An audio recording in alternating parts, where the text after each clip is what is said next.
ನೋಡಿ, ಈಗಷ್ಟೇ ಹೇಳ್ತಾ ಇದ್ದೆ ನಾನು, ಯಾರ್ಯಾರು ನಿನ್ನೆ ಪ್ರತಿಭಟನೆಯನ್ನು ಮಾಡಿದ್ರು ಅವರ ವಿರುದ್ಧನೇ ಕ್ರಮ ವಹಿಸ್ತೀವಿ ಅಂತ ಎಚ್ಚರಿಕೆ ಕೊಟ್ಟಿದ್ದಾರೆ ಅಂತ.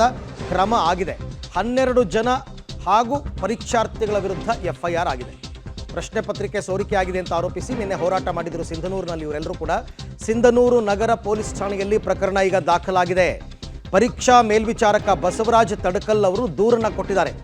ಪರೀಕ್ಷೆಗೆ ಅಡ್ಡಿಪಡಿಸಿದ್ದಾರೆ ಇವರು ಅಂತ.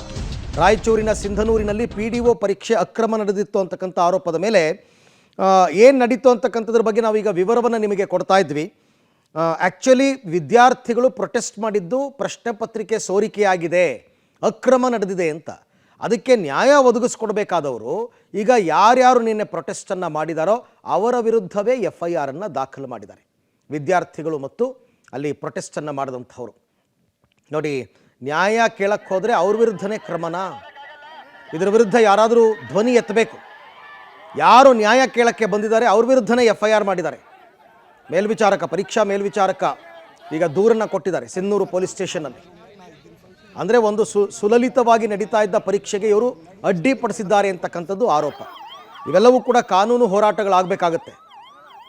ನ್ಯಾಯ ಕೇಳಕ್ಕೆ ಬಂದರೆ KPSC ಅವರು ಈ ಥರ ಮಾಡಿದ್ರೆ ನಾಳೆ ದಿನ ಎಲ್ಲರೂ ಹೀಗೆ ಮಾಡ್ತಾರೆ. ಯಾರು ಅಲ್ಲಾಗಿರ್ತಕ್ಕಂಥ ಅಕ್ರಮಗಳನ್ನು ಪ್ರಶ್ನೆ ಮಾಡೋ ಹಾಗೆ ಇಲ್ಲ. ಹೀಗಿದೆ ನೋಡಿ ಪರಿಸ್ಥಿತಿ.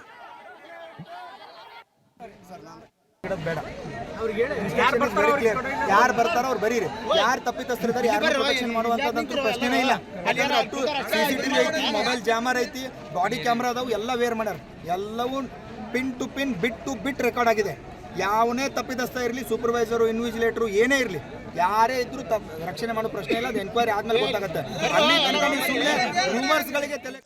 ಈ ಬಗ್ಗೆ ಮತ್ತಷ್ಟು ಮಾಹಿತಿ ನಮ್ಮ ಪ್ರತಿನಿಧಿ ವಿಜಯ್ ಜಾಗಟ್ಕಲ್ ಅವರಿಂದ ಪಡೆಯೋಣ. ವಿಜಯ್, ಈಗ ಅನ್ಯಾಯ ಆಗಿದೆ ಅಂತ ಪ್ರಶ್ನೆ ಮಾಡಿ ಪ್ರತಿಭಟನೆ ಮಾಡೋದೇ ತಪ್ಪ? ಹಾಗಾದರೆ ಈಗ ದೂರು ಕೊಟ್ಟಿದ್ದಾರಲ್ಲ, ಏನಂತ ದೂರು ಕೊಟ್ಟಿದ್ದಾರೆ? FIR ಮಾಡಿದ್ಮೇಲೆ ಈಗ ಮುಂದಿನ ಕ್ರಮ ಏನು ಅಂತ?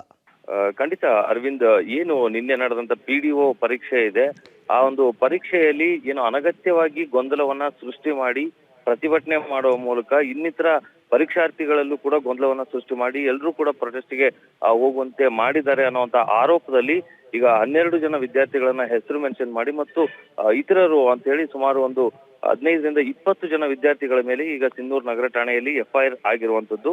ಈಗಾಗಲೇ ನಿನ್ನೆ ಏನು ಲಿಂಕ್ಸ್ಗೂರ್ನ AC ಅವರು ಸಂಪೂರ್ಣವಾಗಿ ಎಲ್ಲಾ ಕೋಣೆಗಳ ಒಂದು CCTVಯ ಫುಟೇಜ್ ಅನ್ನ ಅವರು ಪರಿಶೀಲನೆಯನ್ನ ಮಾಡಿದ ನಂತರದಲ್ಲಿ ಈ ಒಂದು FIR ಆಗಿರುವಂತದ್ದು. ಅಂದ್ರೆ ಅವ್ರು ಹೇಳುವಂತದ್ದು ಅವರ ಪರೀಕ್ಷಾ ಸಿಬ್ಬಂದಿಯಿಂದ ಯಾವುದೇ ರೀತಿಯಾದಂತ ಲೋಪ ಆಗಿಲ್ಲ. ಆದ್ರೆ ಏನು ಪ್ರಶ್ನೆ ಪತ್ರಿಕೆಗಳನ್ನ ಆ ಕೊಠಡಿಗಳಿಗೆ ಹಂಚಿಕೆ ಮಾಡುವಾಗ ಆ ಬಂಡಲ್ಗಳನ್ನ ತರುವಾಗ ಸಣ್ಣ ಗೊಂದಲ ಆಗಿತ್ತು. ಆ ಗೊಂದಲವನ್ನ ಆ ಪರೀಕ್ಷಾ ಸಿಬ್ಬಂದಿ ನಿವಾರಣೆ ಮಾಡ್ತಾ ಇದ್ರು. ಆದ್ರೆ ಅಷ್ಟರಲ್ಲಿ ಕೆಲವು ವಿದ್ಯಾರ್ಥಿಗಳು ಏನು ಸಾವು ಗೊಂದಲಕ್ಕೆ ಒಳಗಾಗಿ ಪತ್ರಿಕೆ ಲೀಕ್ ಆಗಿದೆ, ಈ ಪರೀಕ್ಷೆಯಲ್ಲಿ ಅಕ್ರಮ ನಡೆದಿದೆ ಅಂತ ಗೊಂದಲವನ್ನ ಸೃಷ್ಟಿ ಮಾಡಿ ಆ ಪ್ರತಿಭಟನೆಗೆ ಮುಂದಾಗಿದ್ದಾರೆ. ಇದರಿಂದಾಗಿ ಉಳಿದ ಪರೀಕ್ಷಾರ್ಥಿಗಳಿಗೂ ಕೂಡ ತೊಂದರೆ ಆಗಿದೆ ಅನ್ನುವಂಥದ್ದನ್ನ, ಅಂದ್ರೆ ಪರೀಕ್ಷಾ ಸಿಬ್ಬಂದಿ ಮಾಡಿದಂತ ಎಡವಟ್ಟನ್ನ ವಿದ್ಯಾರ್ಥಿಗಳ ಮೇಲೆ ಹಾಕುವ ಮೂಲಕ ಈ ಒಂದು FIR ದಾಖಲಾಗಿದೆ ಅಂತಾನೆ ಹೇಳ್ಬೋದು. ಯಾಕಂದ್ರೆ ವಿದ್ಯಾರ್ಥಿಗಳು ಯಾವಾಗ ಪ್ರಶ್ನೆ ಪತ್ರಿಕೆಯನ್ನ ಕೊಡೋದನ್ನ ತಡೆ ಮಾಡಿದ್ರು, ಜೊತೆಗೆ ಏನು ಆ ಒಂದು 5ನೇ ಕೊಠಡಿಯಲ್ಲಿ ಇದ್ದಂತ ಏನು 24 ವಿದ್ಯಾರ್ಥಿಗಳಿಗೆ ಕೊಡ್ಬೇಕಾದಂತ ಪ್ರಶ್ನೆ ಪತ್ರಿಕೆ ಕೇವಲ 12 ಜನ ವಿದ್ಯಾರ್ಥಿಗಳಿಗೆ ಕೊಟ್ಟಾಗ ವಿದ್ಯಾರ್ಥಿಗಳಲ್ಲಿ ಗೊಂದಲ ಸಹಜವಾಗಿ ಆ ಸಂದರ್ಭದಲ್ಲಿ ಮೂಡಿರುವಂತದ್ದು. ಯಾಕೆ 24 ಜನ ಇದ್ದಲ್ಲಿ 12 ಜನಕ್ಕೆ ಮಾತ್ರ ಪ್ರಶ್ನೆ ಪತ್ರಿಕೆಯನ್ನು ಕೊಟ್ಟಿದ್ದಾರೆ ಅನ್ನುವಂಥದ್ದು. ಆ ಒಂದು ಹಿನ್ನೆಲೆಯಲ್ಲಿ ವಿದ್ಯಾರ್ಥಿಗಳು ಆ ಪ್ರತಿಭಟನೆಗೆ ಮುಂದಾದ್ರು. ಆ ಪ್ರತಿಭಟನೆಯ ತಪ್ಪು ಅನ್ನುವಂತ ನಿಟ್ಟಿನಲ್ಲಿ ಈಗ ಪ್ರಕರಣ ದಾಖಲಾಗಿದೆ. Vijay, thank you. ತಮ್ಮ ಎಲ್ಲ ಮಾಹಿತಿಗಾಗಿ ಧನ್ಯವಾದ. ನಮ್ಮ ರಾಜ್ಯದಲ್ಲಿ ಇದೊಂದು ಕೆಟ್ಟ ಪರಂಪರೆ ಶುರುವಾಗಿದೆ. ಅನ್ಯಾಯವನ್ನ ಪ್ರಶ್ನೆ ಮಾಡಿದವ್ರ ವಿರುದ್ಧನೇ ಕ್ರಮ. ಯಾರು ಅನ್ಯಾಯವನ್ನು ಪ್ರಶ್ನೆನೇ ಮಾಡಬಾರ್ದು. ಹಂಗಾಯ್ತು ಇಲ್ಲೂ ಕೂಡ.